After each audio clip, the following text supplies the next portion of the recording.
Hey guys, Luna here, and welcome back to a game called Our Life.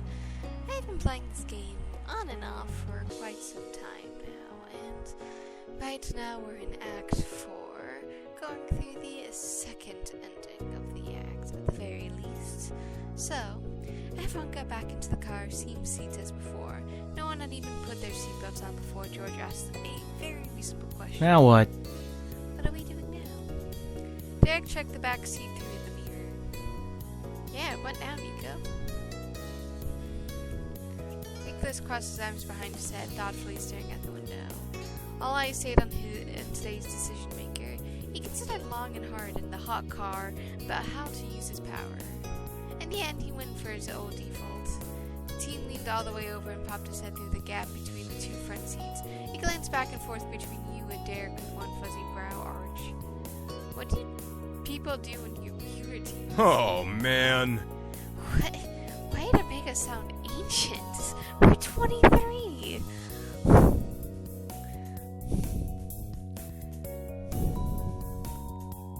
Darn kids these days, you joke. Nico was unapologetic over his phrasing. He smirked and pressed again. I mean, what was the place to be when you weren't babysitting me and George? Derek tapped a finger against the steering wheel.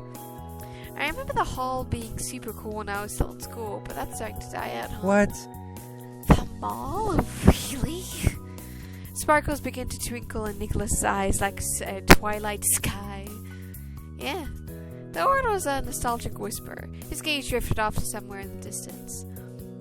Hey Luna, remember when Miss Priest brought you, me, Cove, and Lee to the mall and just took off so we were on our own?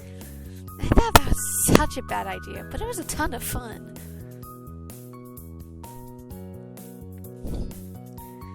Yeah, of course I remember that. That's great. George shrugged a single shoulder, buckling himself in for the ride.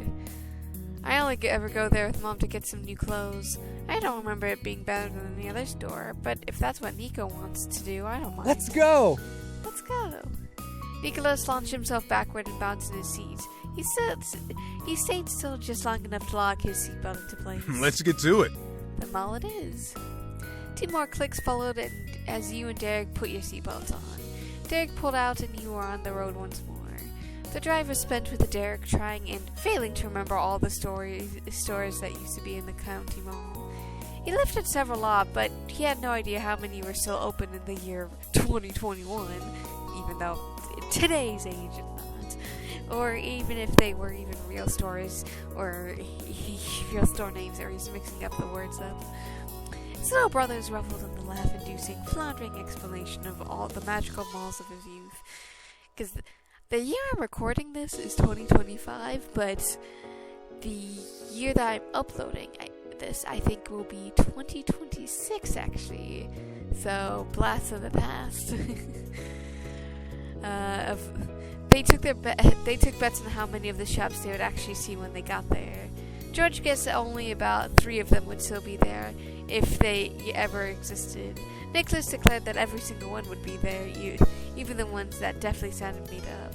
Derek, reasonable as always, went down the middle with his own recollection and guessed that they'll be able to find about half of them there.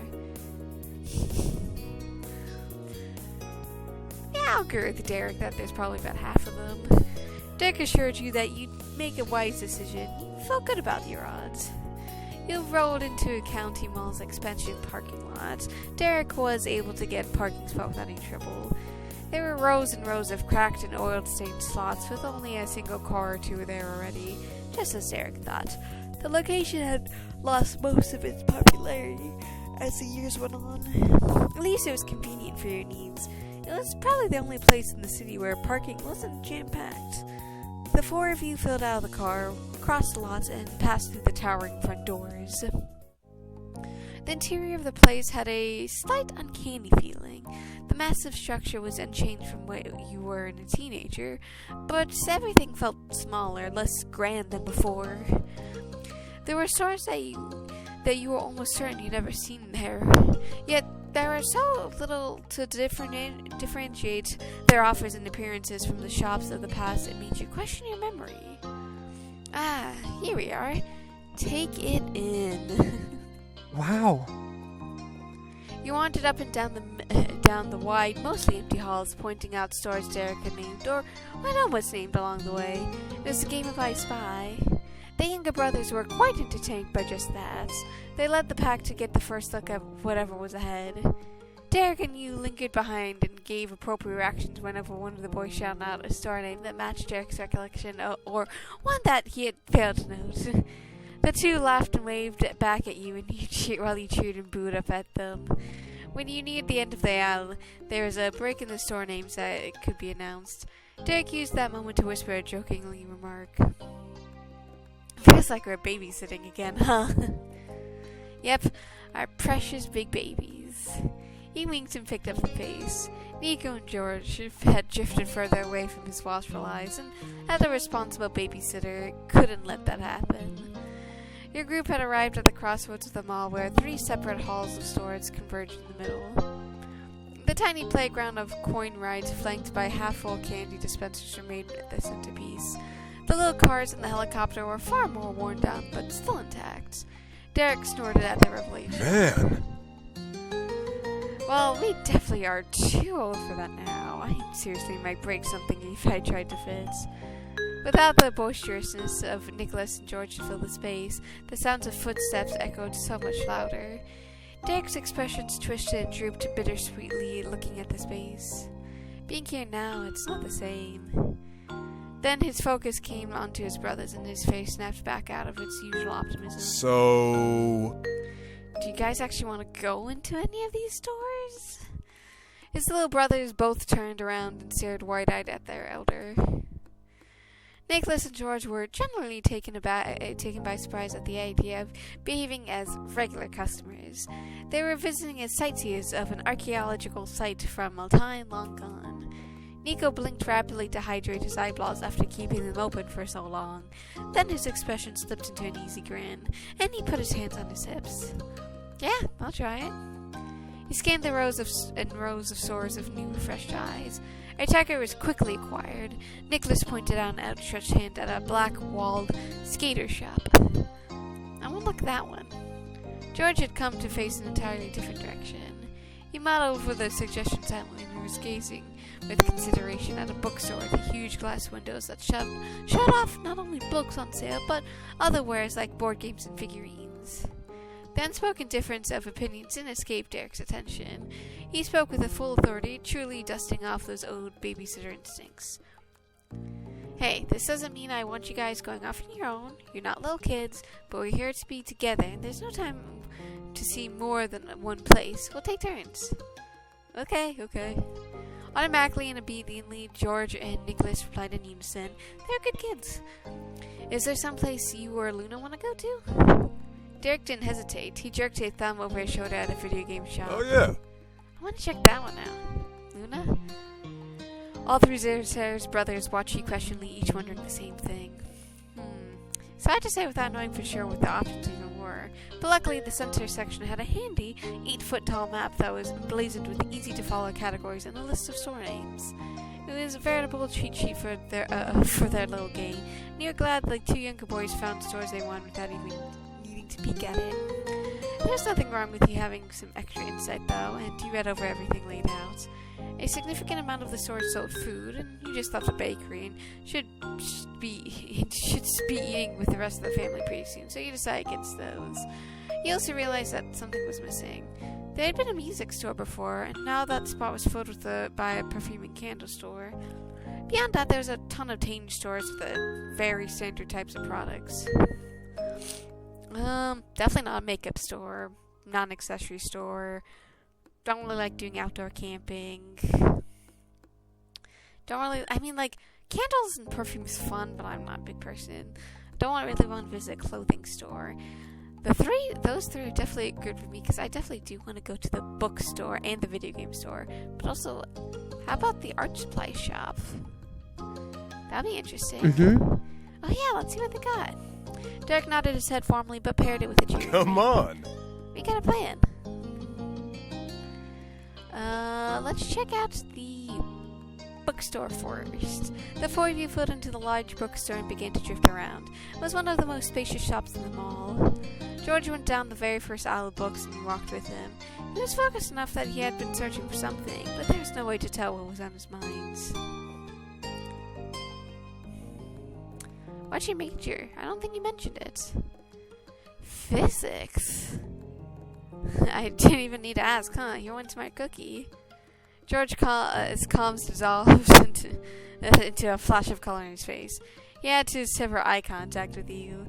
The books didn't hold Nico or Derek's attentions as long as George's. While he remained in one section and considered each title on the shelf, his brother skimmed along from row to row after giving only cursory glances to the specifics. With only a bit of distance between himself and his family, George took the opportunity to have a more private conversation with you personally. His quiet voice and being watered by books made you feel as if you were in a library rather than... I'm glad. I'm glad you're back, Luna. That floored you. Not that you found it unbelievable, but you expected that it'd be a forever unspoken perfection. George admitting it to you so directly was massive for you. There's no way I wouldn't come to see you sooner or later. He simply returned to shopping as happy as he could be. You felt much lighter yourself. George ended up finding a newly released thrill that sounded interesting. He purchased it and then went to find his siblings. Nicholas and Derek had holed up in the graphic novel and manga aisle. They looked up at you and George approached. They grinned after seeing the bag under George's arm. I want to get some books too. I'm finished. Thanks for coming with me. What now? Let's check out the game store. Derek confidently showed into the local game shop with his younger brothers flanking sides. The three set glances around her eagerly and then split off in different directions around the single room. You followed Derek toward the front right wall while George and Nicholas went into the back corners. You bounced up and down off the pads of feet like a kid in a candy store. We should totally get something. Sure, what consoles do you have? None, not right now at least. A conspiratorial gleam shone in his shifting green eyes. While watching his back, Derek inclined his face closer to you, put a hand up to the side of his face and shared we were playing with you. I'm gonna convince Nico to let us borrow his Switch. I know he's got one last year just for himself. But what I don't know is all the games he owns. Awesome! There's no longer a problem now. We can pick whatever we want here. Something like if we could play together. Oh, and we'll need an extra controller too. He chatted along with poorly restrained excitement, smiling sweetly as he did. Derek could have gotten a digital download of a game instead, but there was no need to spoil the fun of picking out in a real store. I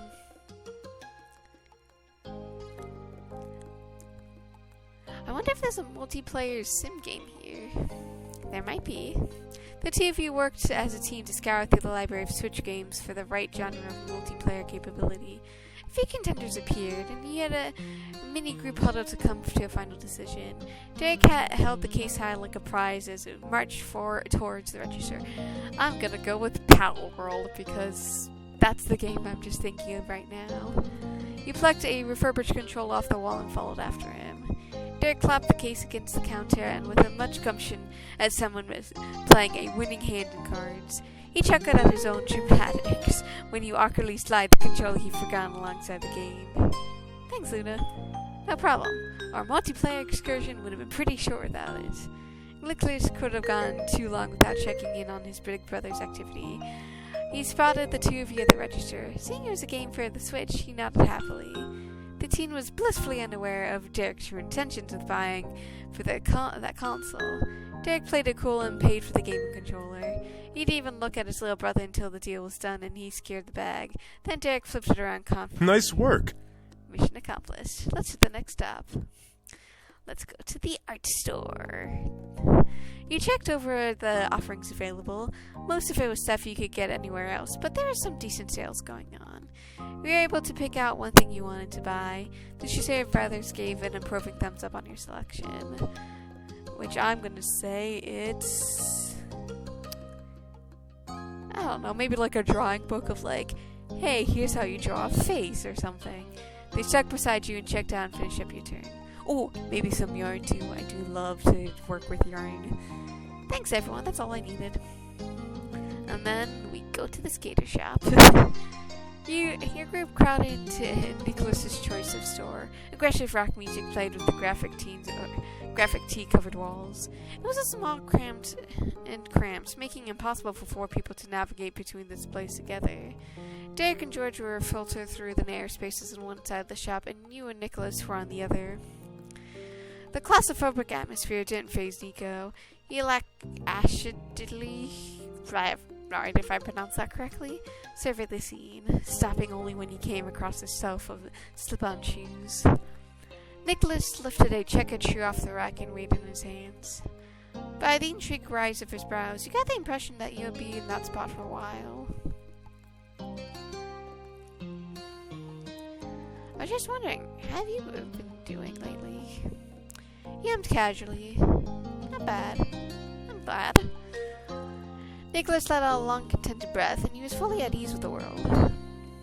It's just wild that it's literally just you there and talking to me.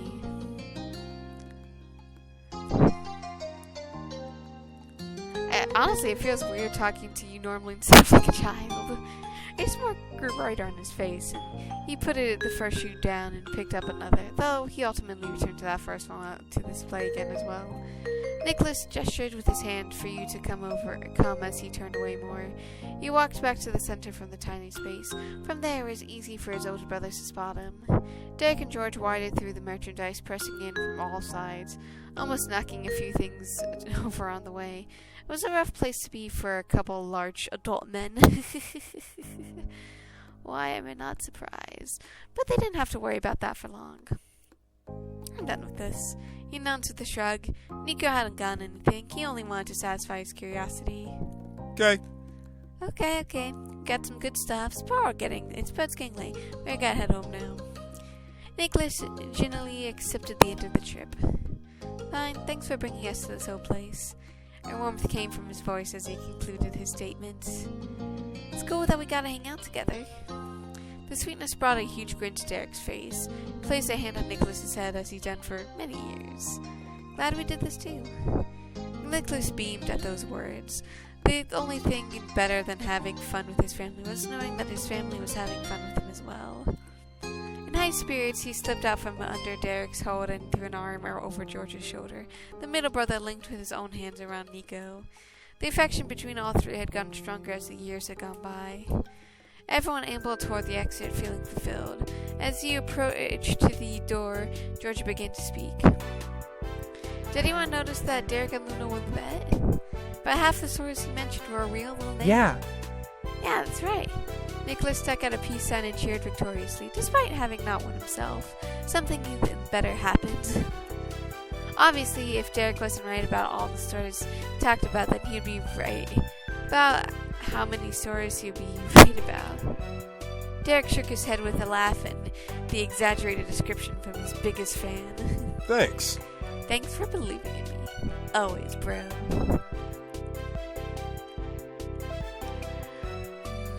Derek's right all the time. That's why I copied his answer. Nice call. Come on, I'm not that good. Sounding humble was struggled with how giddy all the praise made him. All the loose threads had been tied up and you left them all behind. You got back to the shotgun seat and strapped in for the drive back to the Sergere home. When everyone was set, you were on your way. It was a peaceful ride, mostly quiet. After the long exertion, a rest was in order, but it only lasted for the first leg of the trip.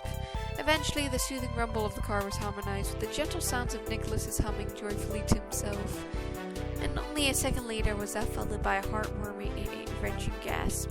The eldest brother instantly shifted his seat. What's up? Nicholas? no! Hey, Claire, it's disgusting. Hey, Claire? Ran that piece of information through his mind. The facts of the situation clicked into place. It melted. Nicholas whined at the tragedy of it all. Derek was right again. He let out a nervous chuckle. Never would have guessed that. What do you think would have happened? It's a cream-filled dessert that's been sitting in the locked car during summer. I didn't think anything. It just happened. That's a bummer. I figured you were going to eat it on the way to the mall.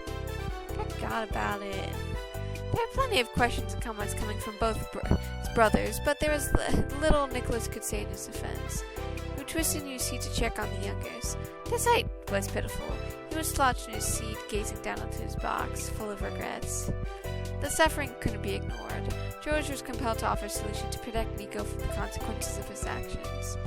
"Can I have mine? It's so fine. It's a little soft, but warm muffins are good." Nicholas tucked up his knees and gripped the box more tightly. He knew dessert Sally couldn't undo what had been done. "I don't want that. I ruined mine. It's inedible." The solemnness brewing in the backseat was cracked by a bold declaration from the very front. "I doubt that. Pass it over." That snapped Nico back to attention. He was bothered by his brother. It wasn't hard to imagine why. Derek didn't enjoy treats on a normal day, and that one in particular was in a sorry state. But it was even easier to guess the reason all that didn't matter. Derek could stomach anything for his baby brother.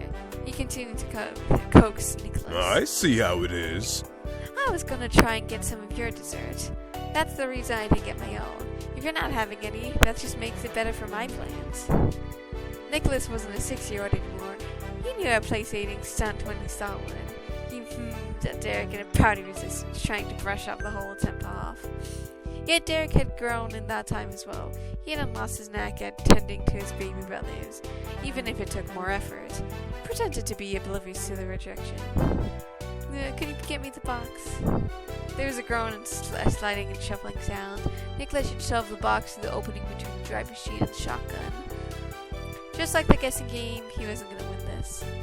"Okay." He took the Zeke box from Nicholas and brought it up to the front.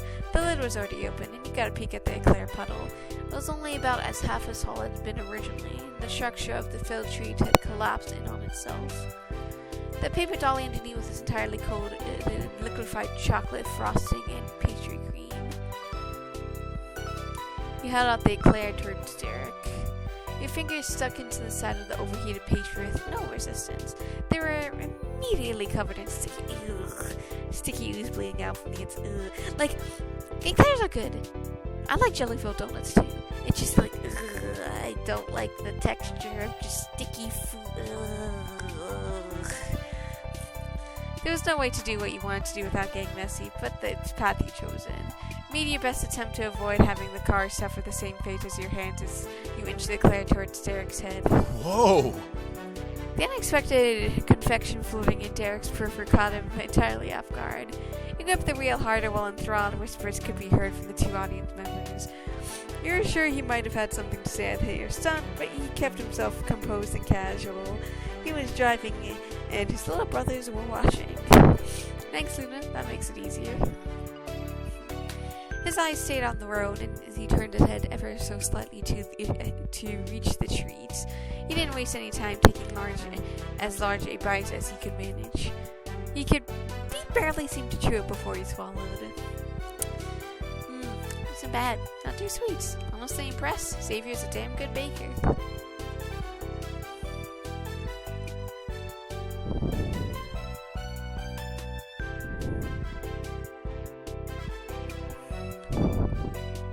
You have to try it. Derek made it seem so tempting. What? You too? Derek scrunched his face, instinctively bristling. He nodded honestly. He had no hidden motives. His eyes drifted, heading towards a roll, but he stopped partway to instead close them and smiled ruefully. Yeah, you can. Thanks. At that point, the eclair was ready to fall apart in your hand, and you carefully brought it to your lips. You managed to get a satisfying squishy chomp. The texture was miles away from what eclair should be, but it's had very good flavor. Derek wasn't kidding when he praised Xavier's skills. Feeling a little full and much more satisfied, he set what remained of the eclair down and returned the dessert to the owner. He poked at the remnants inside. After all that, he couldn't help himself and scooped up some of the mushy mesh and gave it an exploratory taste. Nico grimaced as soon as it hit his tongue and let out a heavy sigh when he swallowed it down. It's pretty gross.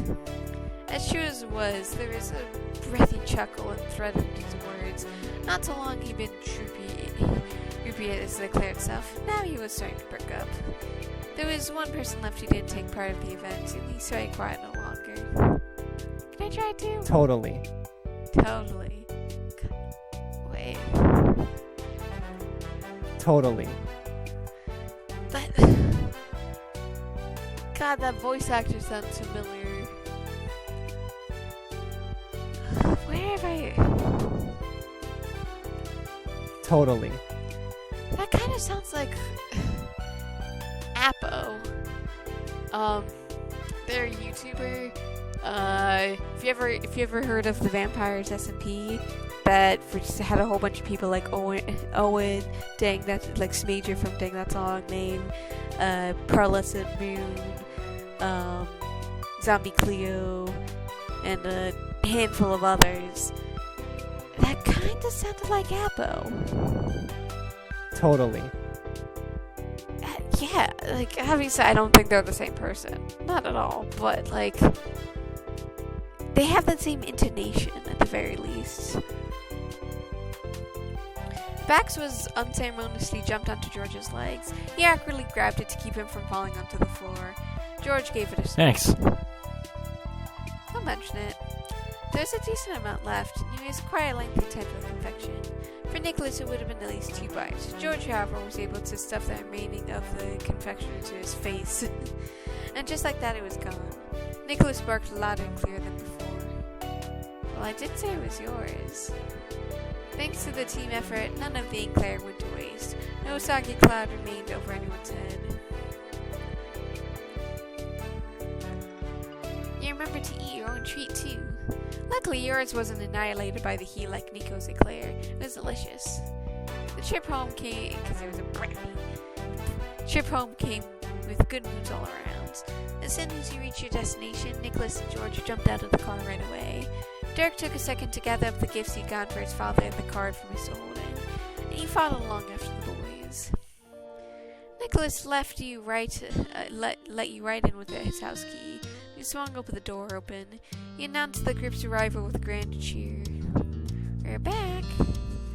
Welcome home, welcome home. His mother and father returned the call with a familiar greeting of their own, which is always very fun. They'd been taking it easy on the couch with the TV, but it was promptly shut off with a click of the remote. Though children were entertainment enough, you, Derek, and George stood around in the front of the living room. Cesare, child number 3, skipped ahead, going all the way around the back of the couch. Nicholas draped himself over his dad's shoulders and snuggled up to him from behind. Happy Father's Day. Mrs. Cesare reached up to clasp Nico's arms warmly. Wonderful. Thank you, my wonderful son. The well wishes were echoed by the two brothers in unison. Happy Father's Day, Dad. Happy Father's Day. Thank you as well. Happy Father's Day, Mrs. Cesare. It felt totally natural to join in on the merry-making yourself. The content smile on Mrs. Cesare's face confirmed that. Thank you very much. The man of the hour struggled to get off the cushion with the heavy cape still hanging over him, but lifting Nicholas along with him, Mrs. Cesare still managed to get to his feet. In order to keep clinging to his parent, Nicholas had to stretch out his chest over the seats of the cushion and lean over on his tiptoes. That was all well and good with Mrs. Cesare. He opened his arms wide to invite even more hangers to join in on. The incredible inconvenient position was no hold up for his children. Derek and George shuffled in between the coffee table with their dad, carefully ranging themselves around each other and Nico. The group came together like pieces of a puzzle, only being able to attach in the specific, perfectly aligned slots. He waited to, I'll just say I smile at the sweet scene. Mrs. Cesare relished being embraced from all sides. You could hear a muffled, rumbling laugh coming from the massive Cesare men. Mrs. Cesare had a front row seats to the love fest. She couldn't possibly move away from her spot on the couch with her 2 larger sons blocking the way.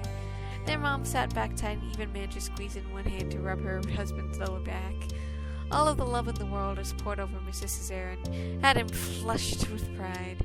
He spoke to his loving family with as much affection for them as they had for him. What a day. I'm so grateful to have you all. It's no problem. Glad to be here. Yeah, glad to be here. Nico chirped as a self-aware mimic of his big brother. What they said. What they said times 2. The comment was a cherry on the silly Sunday. The brothers snickered along with you. The bonding moment came to a sudden and abrupt end as Nicholas's grip finally slipped from his dad's necks. He collapsed like a broken bridge and sunk face first into the back rest of the couch with a puffing gasp.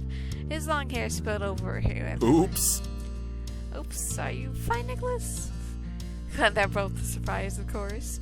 Mrs. Cesare craned his head over his shoulder to peer down at where the youngest child landed. Still flat against the pillow, Nicholas stuck a thumbs into the air. That drew out snickers from the whole crowd, but it was mutually agreed that giving each other some space was for the best. The Cesare man shimmied one after another past the furniture and pulled into the dining area. The last one of the pack was Nicholas, who finally pulled himself upright. The miss of the family left the couch behind as well. It was a full migration to the open area of the living room. The flow of conversation continued from there. You doing okay? How's your day been? Derek clasped a hand on his father's shoulder.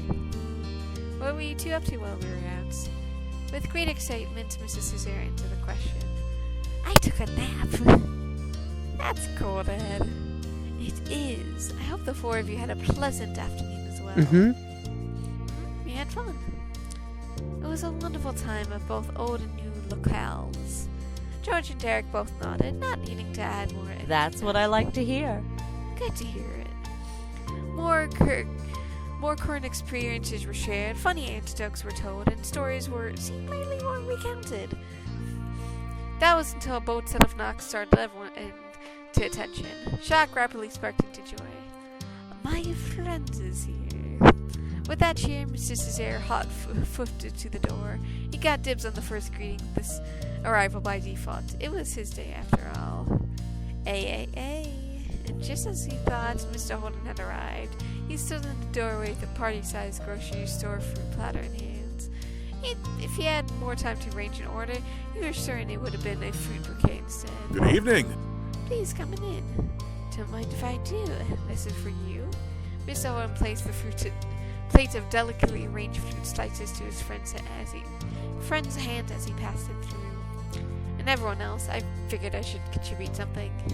How kind. The two strolled further into the space. Mr. Holden stopped in front of the group. Mr. Cesare continued onto the kitchen to set the food down into its proper place, as one should. He went over to Holden and gave him a hug. Separating from the rest of the group, he welcomed your former neighbor with a warm embrace. He held you back delightedly. Happy Father's Day! Thank you. Mr. Holden's grip naturally shifted to a partial hold around your shoulder, keeping you close while still freeing himself up to greet the others. Then he cast his gaze over the Cesare family and addressed them as good-naturedly. Hi everyone, made it. Thanks again for the invite. Of course, it's good to see you, Cliff. Now it's a party. The two men shook hands firmly, a friendly greeting between the two longtime business parents. The George raised an eyebrow. Huh? Me? Me and the phone, and by me and my son who's gonna call. It should be any minute now. Any minute? Cove would be calling in any minute. It had felt like an eternity since you last heard his voice. True, there were a few people he spent more time with you, like Uncle Holden, yet there could never be too much for that. The sooner that phone rang, the better. Do you mind? Would you mind if I put him on speaker? He can join the celebration. That'd be wonderful. Fantastic. How have all of you kids, or rather, mature grown-ups been? Arguably the most mature of the grown-ups, Reference spoke up with his arms crossed casually. It's been good. Thank you for asking, sir. It was a blast from the past. It's been several years since Derek last called him Mr. Holden, sir. Why am I not surprised? He laughed, and then Sir Holden gave a lopsided grin. He hadn't expected that title either. Honestly, he seemed more like a sir than I do at this point. What? Derek was left speechless. A half word was the most articulate response he could muster. It was much easier than for the rest of the family. That's true. Cliff is not a sir. Perhaps Derek is. Exactly. Miss Oda gave you one more affectionate squeeze before letting his hand drop to the side. It was there and then that there was one rival of sorts. Came in the form of the gentle strumming of a guitar. Customized ringtone. It's Cove. The soothing music was contrasted greatly by the absolute panic it stirred up in Mr. Holden. He fished his phone out of his pocket, nearly dropping it in the process, and hit the answer button. It was a moment like that where you could see most clearly how the man in the front had followed his son. Hey! Hey, sport. Yep, I'm with the Cesare family. It's their place. Hold on, I'm gonna put you on speaker. Mr. Holden took the phone off his ear and tapped the screen, and once again, there's a moment of silence. Then a soft, tempered, disembodied voice came through the speaker from miles away. It was one you can recognize from anywhere. Hi, we can hear you. Hello, Cove Holden. Hi, Cove. The entire Cesare family spoke up in good cheer to welcome the guests and their friends. Oh, great. Hey. Fuzzy breath came through on that reply. Here's relief at the warm reception. Cove couldn't help being a little awkward joining the party, even when he was not physically present in the room. I missed you, Cove Holden. All trace of nerve and hesitation, Cove fizzled to nothing under the powerful rays of his self-created sunshine. Luna!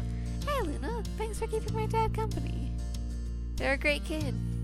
Yeah, I think so too. His words were so soft and pure as afternoon clouds. So happy Father's Day to the both of you. Thanks. It is a happy Father's Day. Took a minute, but Mr. Holden eventually remembered that you don't have to hold up the phone when it's on speaker. He placed it down on the counter for safekeeping and gave Mr. Mothers more room to gather around. With a clear clasp of her hands, Mrs. Sayre called the group to attention. Her eyes were squinted up from her smile-raised cheeks. So? Before it gets any later, how about we give Dad his gifts? Mrs. Cesare was distracted himself with the flute powder Mr. Holden provided, but the promise of new presents drew him back out of the main space of the room. Yes. Yes, I like my gifts now. Let's do it. I'll be right back. I hand my gift in Nico's room. Oh, yeah. Oh, sure, you can wait. But not long. That was a tax onto Derek's statement good-humanly thought. That's not, though not entirely as a Don't worry. I got it. George flippantly gestured a hand over to his shoulder, dismissing his dad's impatience, but the speed he walked was at a brisker than a normal indoor pace. Derek's hand automatically came over to his pocket and then patted the box and card safely tucked inside. Why George had to stick to the gift inside someone else's bedroom became all too obvious when he re-entered the hall. The two free-formed bouquets of beautiful flowers were spilling over the hands grasped around them. Ooh. It was a fitting choice, as thrilled a smile bloomed on one of the recipients' faces. The Minda Cesare's son twisted arm close to himself, a few petals brushed against his cheek. Sorry, I couldn't get this into the bag, so here it is. There's enough for Dad and Mr. Holden. Are you sure? Me too. Yeah, you too. Miss Holden was truly flabbergasted. There's no deep personal connection between him and George. He was Miss Cesare's friend and merely an acquaintance of Junior's. Splitting the gift to share was far more considerate than Mr. Holden could have foreseen. He was very obviously didn't know George. His problem-solving and thoughtfulness didn't surprise you at all. That's beautiful and very kind. Thank you, Junior. Nice work. Smart thinking. As Derek chuckled, George shook his head. I get lucky. We can go. Okay, first, Mr. Holden, this one's for you. It was a card that you got seen him get that morning. Derek passed it over to the man it was always meant for. Wow, another gift. Now that's a thought for It's nice. Guys, it's nice to think of my dad. Derek ran his freshly freed hand through his short hair. He had a lovely smile on his face. No problem, Blow. I just got lucky, and this is for you, Dad. Derek brought out a sleek package and held it out for the taking. Mrs. Cesare plucked it up gladly. He tucked the bouquet under one elbow while pulling off the top of his new presents. A tie? I will use this often. Thank you, Derek. You're welcome. Welcome, Dad. Mrs. Cesare rubbed Derek's back, watching her husband admire the accessory. This will look great on the new shirt I got him. She winked knowingly and headed off the questions that statement might bring. I let him open that one earlier, so he didn't have to wait all day before presents happens. No would he have been so well behaved? He'd been preemptively mollified. Mrs. Cesare whistled innocently, shuffling around the tie in the barn. Thank you. Thank you again, my loving wife. He was basking in revelry. Meanwhile, his supportive partner took the initiative to bring out a couple of vases for George's flowers. They looked even better fully spread out in between the glasses. As usual, the last person to take the stage was Nicholas, with a wide sweep of the arms. My gift is my wonderful presence. Honestly, what a mood. Of course. And it is indeed wonderful. It was no joke. Mrs. Cesare looked upon Nico warmly. The temptation to baby the baby of the family was too strong. From the sidelines, the other three members of the family exchanged shrugs and wry smiles. Hey, that's better than me. I'm not even really fully present. It's more than enough, bud. His father's absolute assurance brought a tenderness to Cove's voice. Thanks. Thanks, Dad. The Cesare family did dote on Nico, but all of them combined to beat the spoiling Cove Holden got as the light in Mr. Holden's life. And after the highest point of excitement with the gift-giving, the casual get-together wound down for even more. You and the trio of brothers were flanked around Mr. Holden's phone like a team huddle. Each person leaned against the counter, resting their arms, but turns were taken on whose face was stretched out in the center of the circle and closest to the phone. The extra conversation mostly consisted of contribution from you, Derek and Cove. The two younger brothers were focused on listening and trying to catch new bits and pieces about the other person on the other end of the line. It was a friend of Derek's who they rarely had direct interactions with. In their minds, the green-haired man named Cove was an enigma.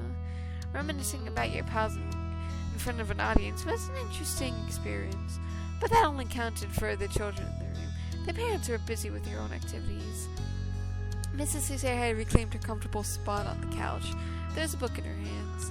Her second gift of the day was not behaving like her kids and giving Mr. Cesare the space to talk with his friend without scrutinization. The pair of fathers sat together at the dining table. It was close enough to your group that occasionally a word or phrase cheerily billowed in the background, penetrating the line and pushing to your awareness. Mrs. Cesare and Mr. Holden were shouting the breeze about life, love, and work, and as far as you could tell from the vague, half-considered idea you had about it.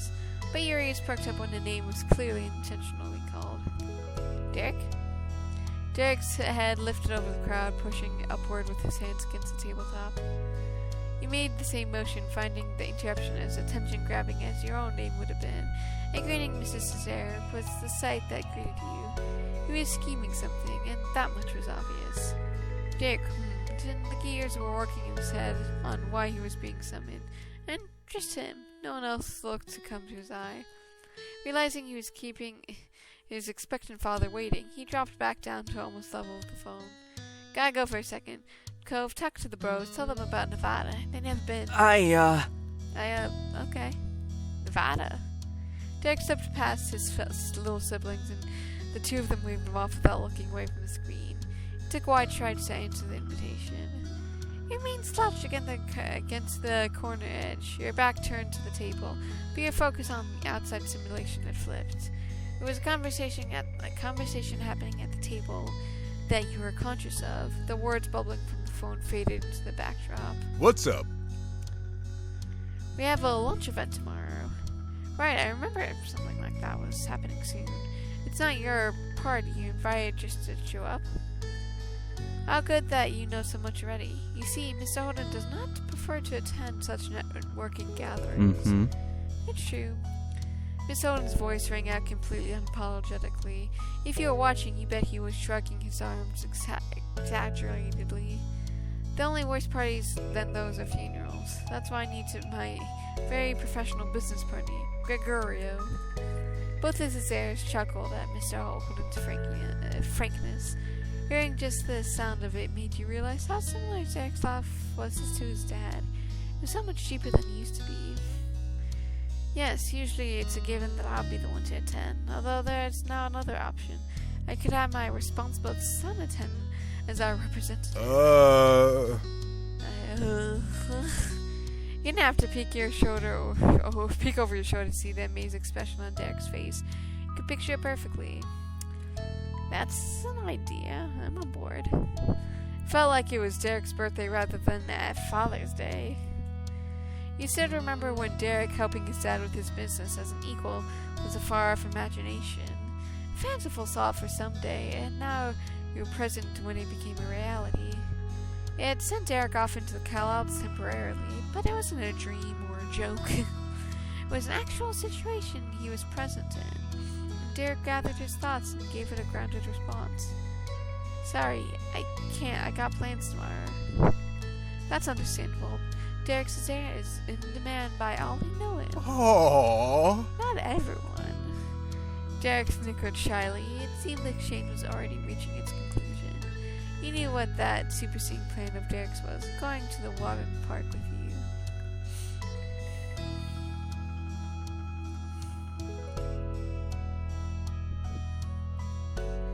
Let's see, we're level 40. Passed on helping his dad hang out with you made you happy. You weren't sure what to think about this situation.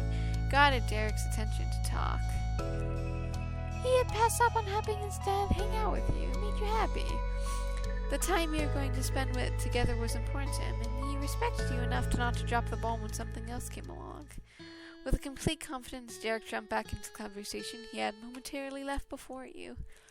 So as I was saying, thanks for the understanding. I'll make it up to you next time. that is all right. It is all well. You're always so successful and talented. I need to work hard to keep up.